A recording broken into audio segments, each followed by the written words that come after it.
Herzlich willkommen hier im Überleben-Space. Heute zu Gast Ilka Puschmann, professionelle Trauerrednerin mit 11 Jahren Erfahrung mit den unterschiedlichsten Menschen. Und ich bin froh und dankbar, heute mit ihr darüber mich austauschen zu dürfen.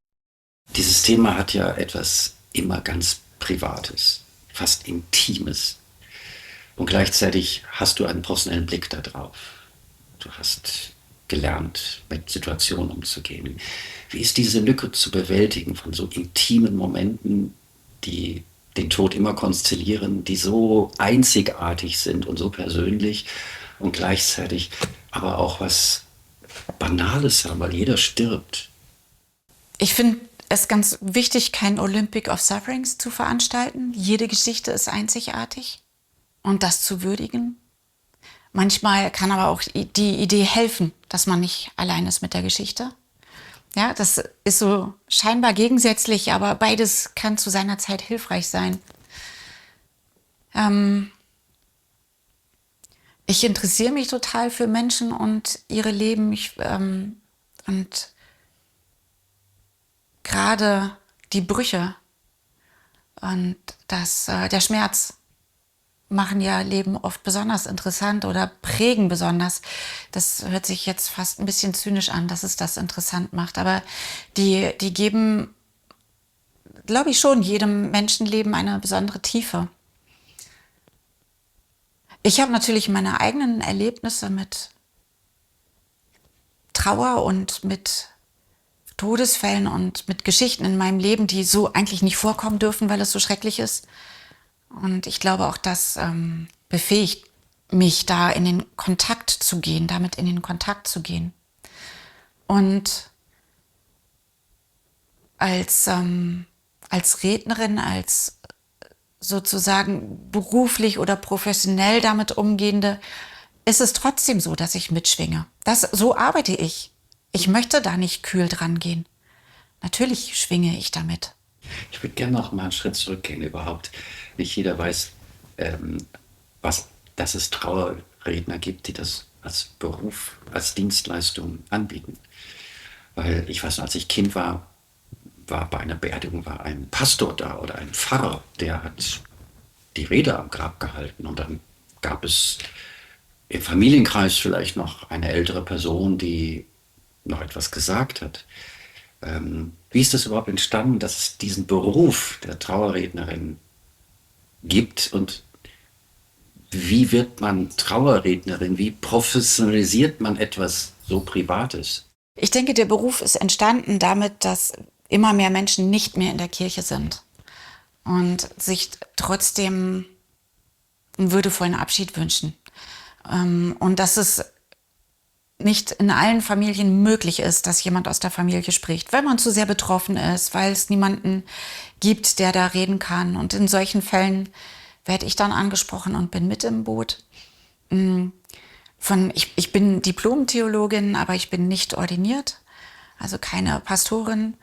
Und ich habe Ausbildung gemacht, therapeutische Ausbildung, Psychodrama, Gestalttherapie, Familienaufstellung. Ich habe biografisch die eigenen Erfahrungen und eine sehr intensive Yoga-Praxis auch, die für mich auch eine spirituelle Praxis ist und nicht nur sich dehnen und regeln auf der Matte. Und ich unterrichte seit Jahren Tango Argentino. Mein Weg, wie ich zu dem Reden auf Trauerfeiern gekommen bin, ist tatsächlich das kam innerhalb eines Coachings mal vor, und da war ich aber noch so ein bisschen zurückhaltend, habe mich da nicht so wirklich dran getraut. Und dann hat mich einer meiner Tango-Schüler angesprochen, der Bestatter ist. Und der wusste gar nichts von meinen Ausbildungen, von meinem Hintergrund. Aber der hat gesagt, du kannst vor Leuten reden, ich kann mir das gut vorstellen, du bist eine empathische Person. Mach das mal, ich suche gerade jemanden. Und so habe ich tatsächlich vor 11 Jahren angefangen.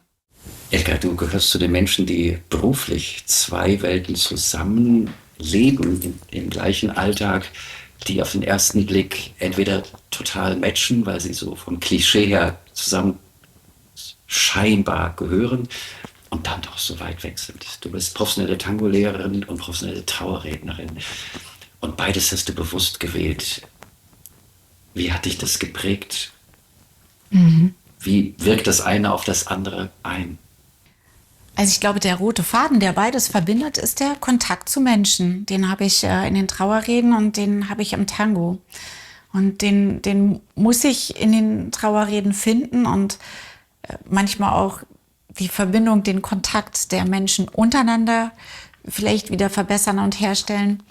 Und das ist im Tango unterrichten und im Tango tanzen genauso. Weil Tango ist sehr viel mehr als nur Schrittfolgen oder Figuren tanzen, sondern mehr so die Art und Weise, wie wir miteinander in Kontakt treten. Man merkt gleich, hat man eher Sternzeichen Dampfwalze oder eher Sternzeichen Schneeflöckchen vor sich und verhält sich entsprechend. Und ich glaube, dass durch die Improvisation im Tango wir ganz unmittelbar und über die körperliche Nähe erfahren wir ganz unmittelbar etwas über unser Gegenüber und auch über uns selber. Das hat eine Form von Tiefe und Ehrlichkeit, die ich so in anderen Tänzen nicht annähernd so gefunden habe.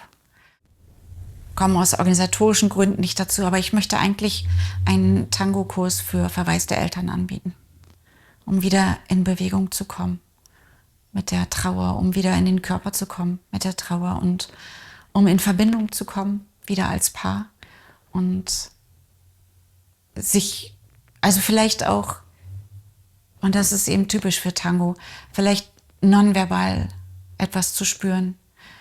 Nämlich auch so ein bisschen die Idee, dass in zwei unterschiedlichen Rollen da zu sein nicht heißen muss, die eine ist besser, die andere ist schlechter, sondern es ist gleichwertig und man braucht beides. Wie gehst du mit diesem oft sicherlich unglaublich herausfordernden Spektrum von Emotionen, dieser verschiedenen Perspektiven? Der Tote war für mich das stelle ich mir als wahnsinnig schwierige Aufgabe vor. Also ich habe das relativ selten, dass all die verschiedenen Perspektiven an einem Tisch sitzen.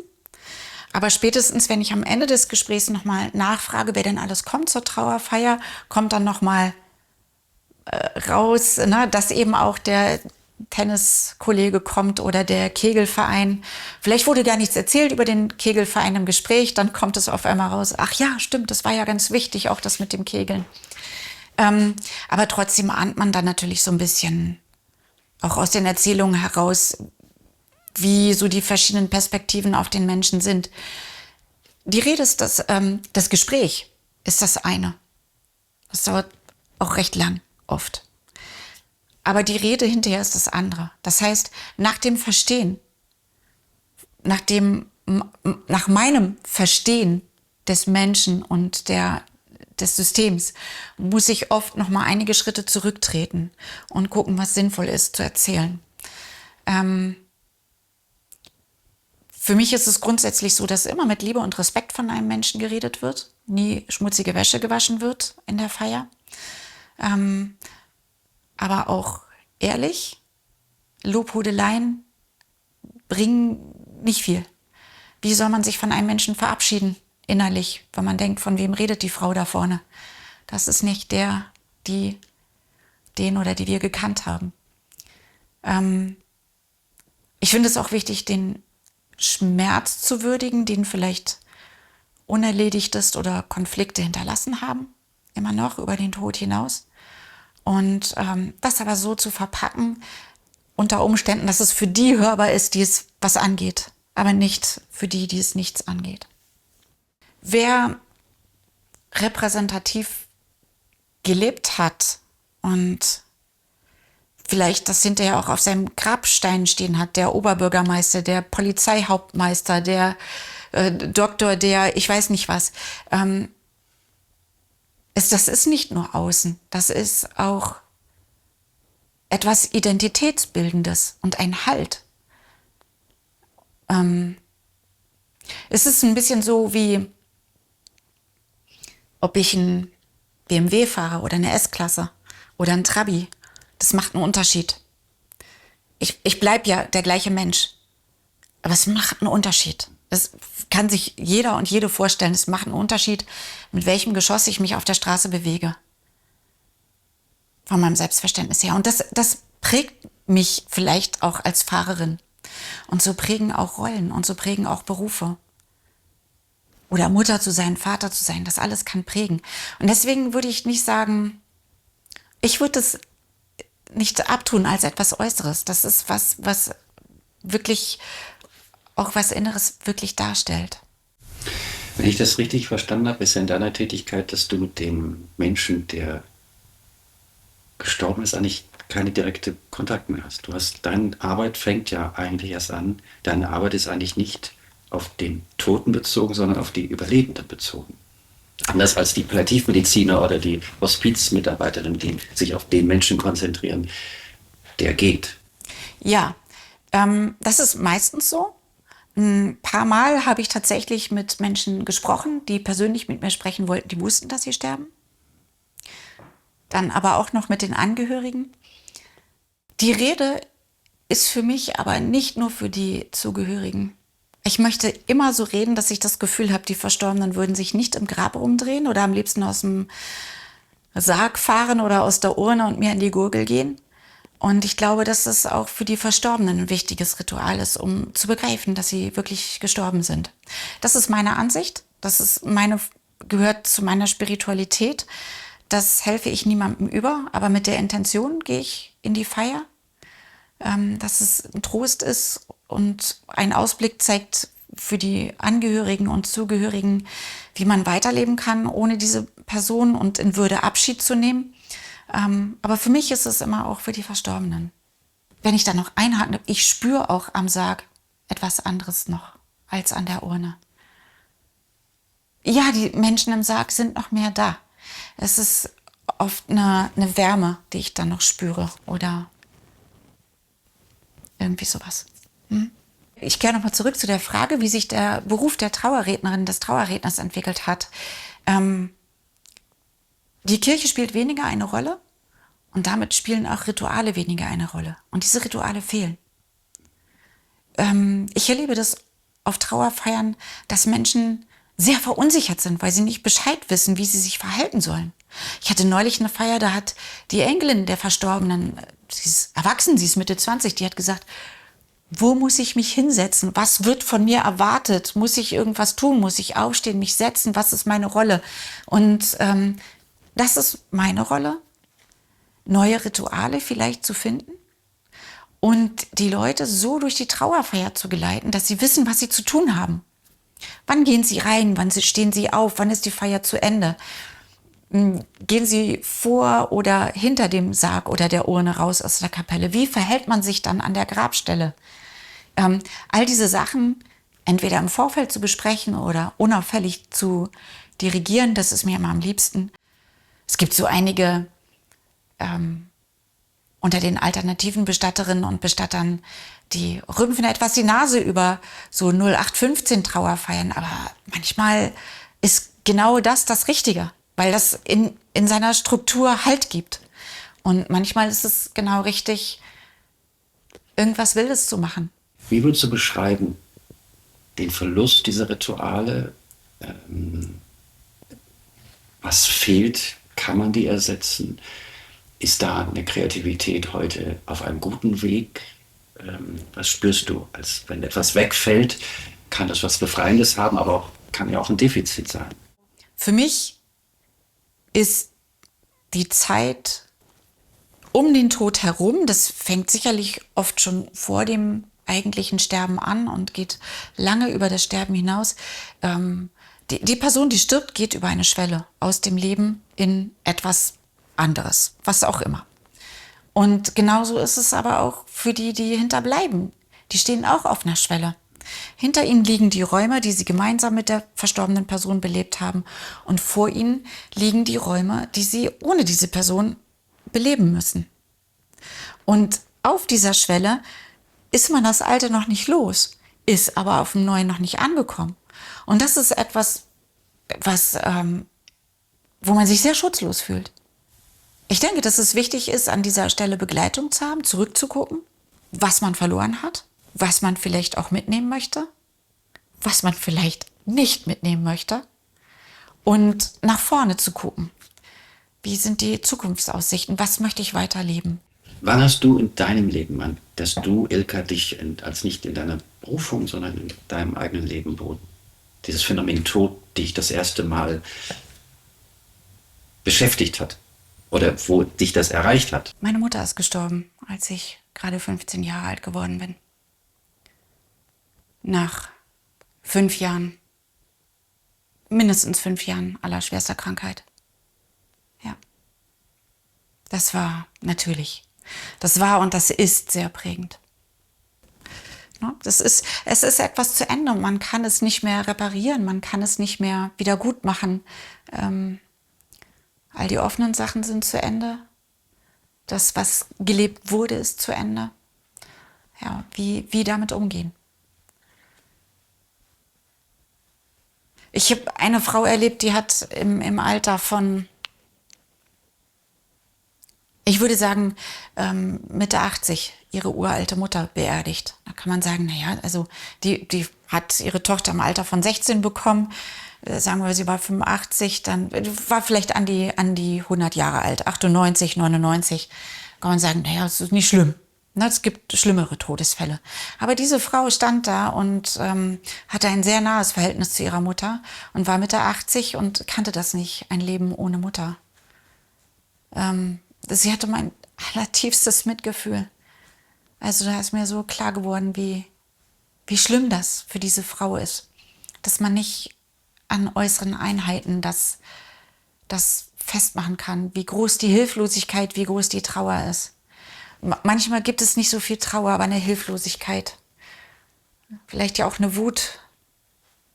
Vielleicht, ja, was auch immer. Wie damit umgehen. Wie damit den anderen auf der Trauerfeier begegnen.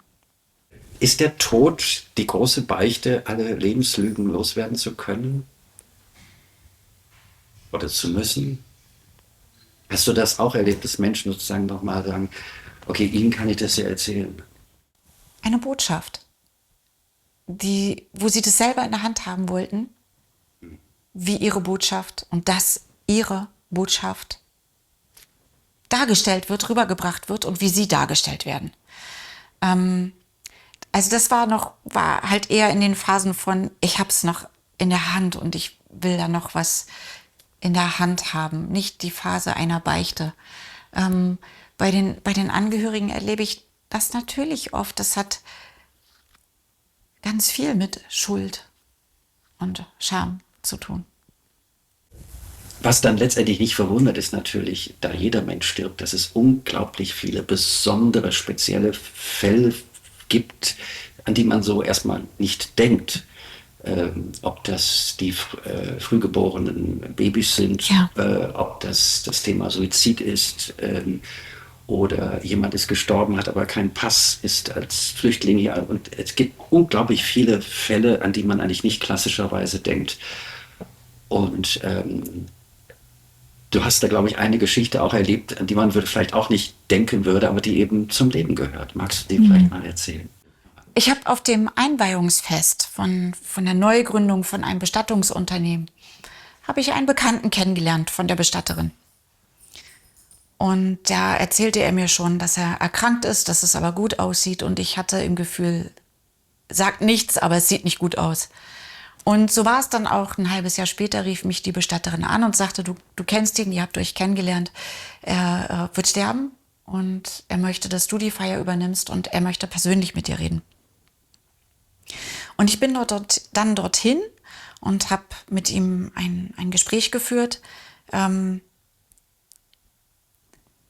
Dieser Mann hat er ist in Schöneberg aufgewachsen.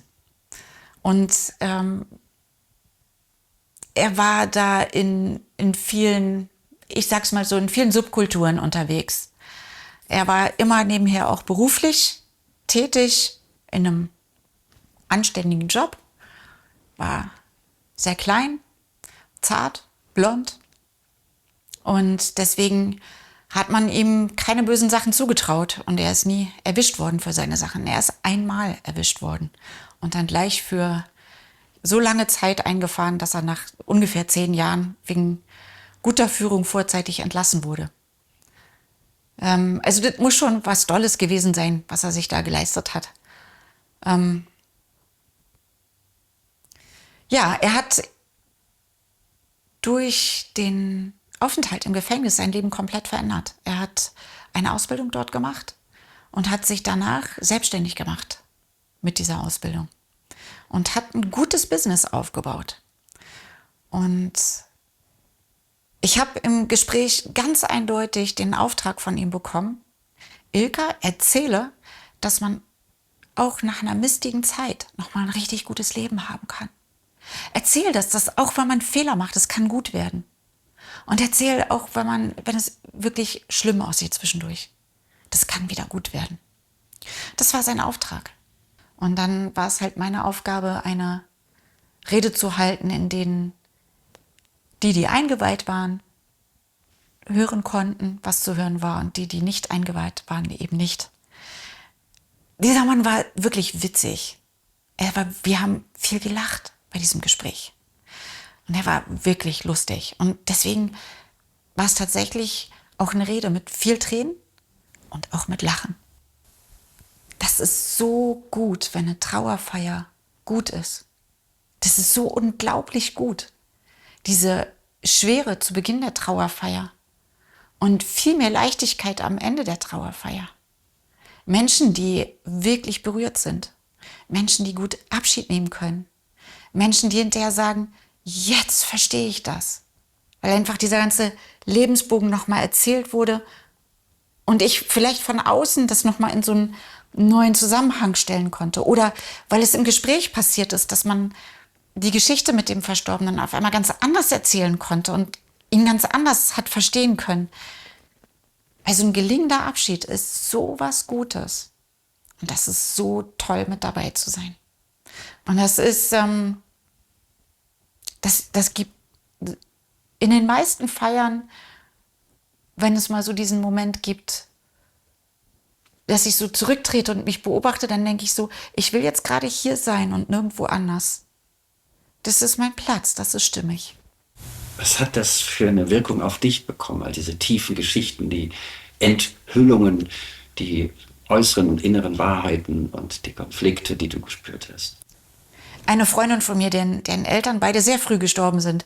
Wir haben uns mal getroffen mit so ein paar Mädels und wir haben Klamotten getauscht und dann jammerte so die eine: Ach, meine Zellulite, und die andere sagte: Ach, das geht doch noch, aber guck mal, meine Falten. Und so jammerten so einige rum und versuchten sich so zu übertrumpfen im Leiden des Alterns. Und dann sagte diese Freundin auf einmal so: Ja, Mädels, wir werden älter, das schaffen nicht alle. Wie geil ist es, dass wir älter werden. Und vielleicht dieses Bewusstsein ist vielleicht manchmal mehr da als bei anderen. Dass es ein Privileg ist, älter zu werden und dass Sterblichsein zum Leben dazugehört. Untrennbar, dass das Leben ausmacht. Wie erlebst du das, dieses Bedürfnis der Menschen, etwas von mir soll bleiben? Und wie kann ich das gestalten? Außerhalb, ich habe einen Grabstein, wo drauf steht: Ich war Bürgermeister. Mir fällt jetzt gerade ein, die letzte Feier, die ich hatte, da hat der Sohn der Verstorbenen hat im Nachlass seiner Mutter einen DIN A4-Zettel gefunden, wo drauf stand: So möchte ich in Erinnerung behalten werden. Und dann hat sie aufgeschrieben, sie hat zum Beispiel aufgeschrieben: Ich habe bestimmt als Mutter Fehler gemacht. Aus Unwissenheit und aus Unvermögen. Aber meine Söhne sind die Besten und die Tollsten. Und ich bin so stolz auf sie. Und ich möchte in Erinnerung behalten werden als jemand, die tolerant ist, die immer auf Seiten der Schwächsten und der Minderheiten stand, die sich immer um Empathie bemüht hat und so weiter. Und sie hat wirklich so Sachen aufgeschrieben. Und der Sohn hat gesagt: Ich bin sehr froh, dass ich diesen Zettel gefunden habe. Es tut ihm total gut. Und dieser Frau war es ja offensichtlich auch wichtig, ein Bild von sich selbst zu hinterlassen, was ihr gemäß war und was vielleicht ein bisschen hinter die Bilder guckt, die so offiziell von ihr existiert haben.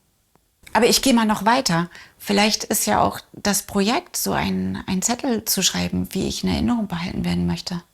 Oder das Projekt, einen Film zu machen. Ja. Meine Lebensbeichte. Was ich mich nicht getraut habe, euch zu erzählen.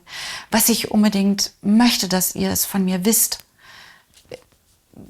Was erinnert werden soll. Wie auch immer. Vielleicht kann das auch eine Brücke werden, das dann noch ein zweites Mal auch in live zu erzählen. Also in fast allen Familien gibt es solche Familiengeheimnisse, wo die nächste Generation dann irgendwie viele Fragezeichen hat, bis Leid und neurotische Muster, weil irgendwas nie erzählt worden ist. Und es sind ja oft gar nicht so große Geschichten, aber der Charme hat sie so groß gemacht. Wann, wenn nicht im Angesicht des Todes, muss ich nicht mehr anderen gefallen, mich nicht mehr um andere kümmern. Ich war in einem Trauergespräch, der Mann hat seinen Ehemann verloren und musste ihn begraben und der Ehemann war kein einfacher Mensch und wir kamen im Gespräch dann darauf, dass er aus einem sehr gut situierten Elternhaus kam und die Eltern haben ihn in ein reformpädagogisches Internat gesteckt. Und da hat es bei mir ein bisschen geklingelt und ich habe einen Testballon steigen lassen und habe gesagt, ach, ein reformpädagogisches Internat. Ich habe Leute kennengelernt, die haben da sehr großes Leid erfahren. Von sexualisierter Gewalt, auch von Pädagogen her. Und es war ein Volltreffer. Tatsächlich ist das noch gar nicht so lange her, da hatte ich eine Trauerfeier von einem Mann, wo das familiär wirklich schwierig war in den letzten Jahren. Und das hat alles überlagert. Und man hat mir aber gesagt, dass der geflüchtet ist über die Mauer. Und man hat mir gesagt, dass es davon ein Interview gibt. Und das habe ich gesehen. Und es war für mich total gut, das anzusehen, weil ich diesen Menschen noch einmal ganz anders habe verstehen können, was sehr dafür spricht, ein filmisches Vermächtnis zu hinterlassen. Ich würde mal sagen, dass dieses große Konvolut an Gefühlen von Angst und Willen und Ungewissheit und Freiheitsbedürfnis, sich eingesperrt fühlen und wieder Angst, dass das alles für diesen Mann zumindest nicht in Worte zu fassen gewesen wäre. Aber es ist seinem Gesicht und seiner Stimme und seinen Augen anzusehen.